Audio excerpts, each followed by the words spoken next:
Alright, so jumping straight in, to win more gunfights, you need to have a lot of confidence. If you don't have confidence and you think the other guy is just going to one-tap you straight in the head, chances are he probably will. Especially if you're too scared to push with your team. I've seen this quite a lot where people start to like wander off and their team's gone on to the actual objective, but you're still hiding at the back somewhere, kind of doing nothing because you're worried that an enemy could appear. You need to be in the middle of a fight. You need to actually push and help your teammates. It's all great and good like trying to stay alive when you need to just defend the bomb, but if you're not doing that and you're hiding, it's not really helpful to anyone. So make sure you actually have confidence to push when you need to push, and be confident to actually take your time in certain situations. Obviously, don't run around like a maniac and just push 5 people. You won't win any fights there if doing that, but you will win a couple by pushing and going into 1v1s. Another thing I see a lot of players struggling with is thinking about positioning.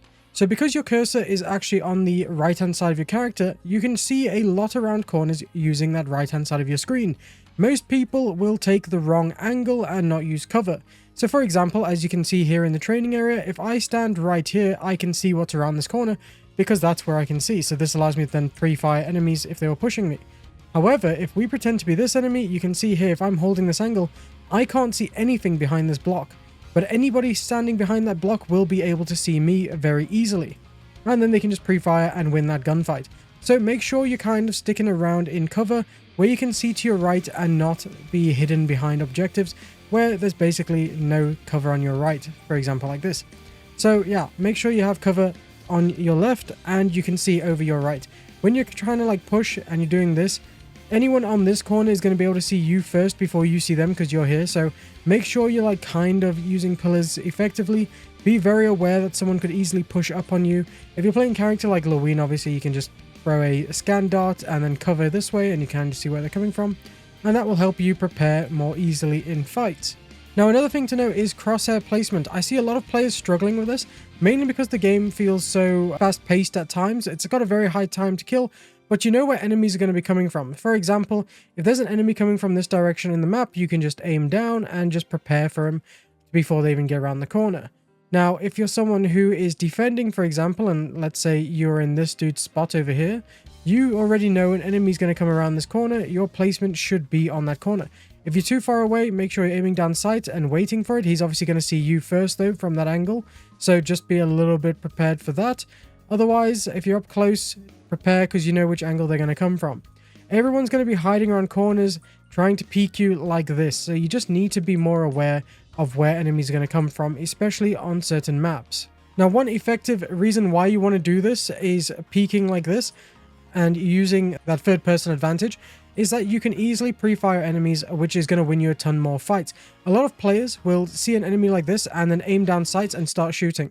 You don't actually need to do that up close if you're like pushing a very close angle. What you can do is use over the shoulder fire like this, and then you can just kind of pre-fire it. So you literally just start spraying before you go around. Now, you will have enough ammo to do this because I know time to kill is very high in this game, but you don't need to worry about that if you're in a 1v1. Obviously, if there's a few other people there, you should be taking the fights one by one anyway and trying to eliminate one player at a time. You don't want to take a 2v1 or a 3v1 because you're just not going to win those fights, especially with the time to kill. They're doing like 3 times the damage to you, and you won't even get enough damage to kill one of the people in that fight. And even if you do somehow down them, they'll just revive their teammates depending on the game mode.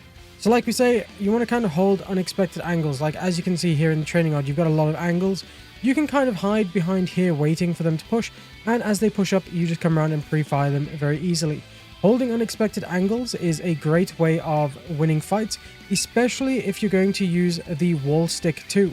Obviously, in a lot of maps, you can kind of wall stick and see over ledges and around corners and walls. It's a very good way to get a nice advantage on other players because they're not looking for you. Essentially, they're kind of expecting you to be in normal peek spots or behind objects. So it's very nice when you can kind of just turn yourself into paper on a wall and basically hide and let them pass. And once they've done that, you then drop down and get a couple of kills because they're too busy fighting your other teammates. It's a very easy way of winning more gunfights and just catching the other team off by surprise. Now, obviously, in a lot of situations, you might also be the last teammate alive. If this is the case and you're against like 1v5, 1v4, 1v3, 1v2, 1v1, whatever it is, you need to kind of prepare to, as I like to say, slice the pie. By this, I mean you're going to have to take a lot of 1v1s. try and separate the enemies as best as you can, because if you're taking those 1v1s, that gives you a higher chance of winning instead of going against 5. Like say if you've got 5 people shooting you, they're going to melt you before you even get a couple of bullets into one of them. But if you take it a 1v1, you can eliminate one character, then you just take the other one on one by one and move around the map doing so. It's very easy in this game to actually take those 1v1 situations, especially when people get very cocky because they like to push you, especially when a game is kind of new. Before people get really, get used to the hang of the game, a lot of people will just push cockily and be like, I can kill them, easy peasy, and then they lose the 1v1, and then their next teammate does the same and they lose their 1v1, and all of a sudden you've clutched a 1v3 or a 1v5, and everyone's like, holy shit, this guy's nuts. But essentially, it's just you took the time to eliminate them one by one instead of being stupid and taking a 1v5. Now, another tip I'm going to give you guys here is to go into your operations on the controls on the settings menu. And why you want to go here is because if you look at the sidestep / glide, you can see I've changed it to a mouse binding, and I've changed sidestepping mode to hold and glide to hold as well. So if you do that, you're going to be essentially getting a lot more control of your character. For example, in fights, your normal button would be to press control, which is a bit of a pain, especially if you're already holding shift with your left key and you're like holding this in a close fight.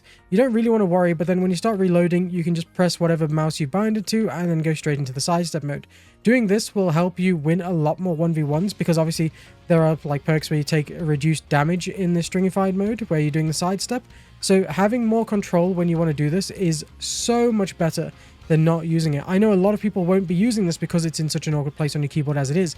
So change it to a mouse button or somewhere more convenient and you'll use this in a lot of fights. For example here, we can kill this enemy, we can kill this enemy, and then all of a sudden we need to reload, stringify, and then go back into the fight.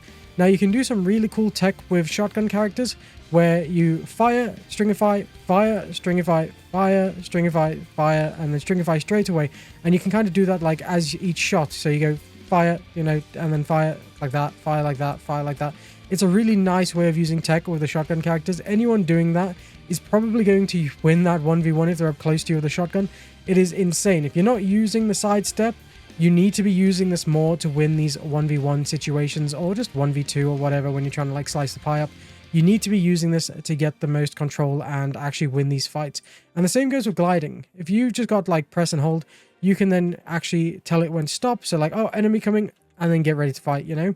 Other than that, you're going to be toggling, and toggling when you're trying to like fight people is a bit of a pain, and you got to think about it a bit more. But if you're holding, then it's going to feel a lot nicer. Now, another thing to win 1v1s and just any other battle in general is use your grenades. Now, in a lot of game modes, you can pick the grenades you have. Like here, we have a frag grenade. We just throw that in. If an enemy's hiding behind a corner, you can just blow them up. If enemies are downed in like the demolition mode, you can throw a grenade in there and stop the res because you'll actually take those opponents out. If you have something like a windstorm grenade, you can then control an area. The windstorm grenades are actually so nice. Like, look at that. You're causing a lot of mayhem with them just because you throw it in an area. It's lovely. You've even got your flashbangs, which are great if we throw that. You can see there how we got dazed just by standing near it.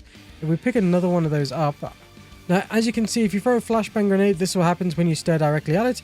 It is absolutely horrendous and your screen is gone for so many seconds. You are instantly going to win a fight.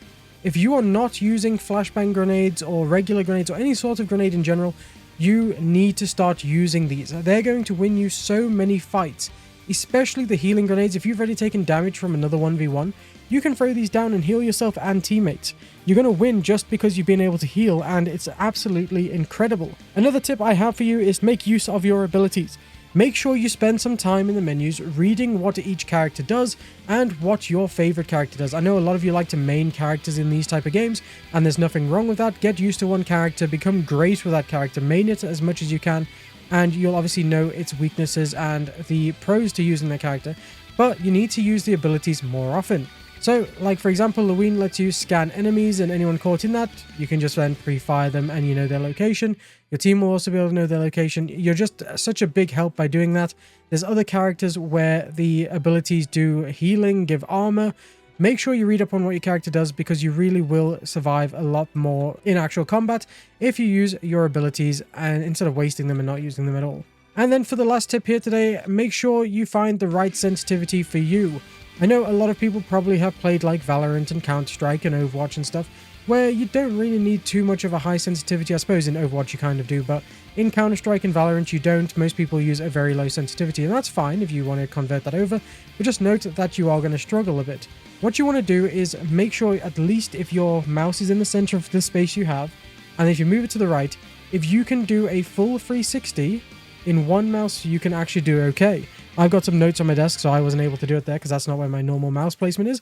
But if you can do a full 360 by moving it to the far right, and then the same to the far left, you are in a great spot for sensitivity, because there's a lot of fights in this game, and a lot of people can get behind you and in front, so you need to be able to kind of like make sure you can get about everywhere without taking too much time. Especially if they start shooting you from behind, the chances are they're going to kill you is very high, so you need to be able to flick behind very quick. But yeah, hopefully with these tips, guys, you're going to win a lot more 1v1s, 1v2s, 1v3s, whatever it is, you're going to win a lot more fights. And I hope this video did help you. If it did, please click the like button below and also subscribe for more of these type of videos in the future. If you're loving Strinova, let me know who your favorite character is below in the comment section, and I will see you again in the future.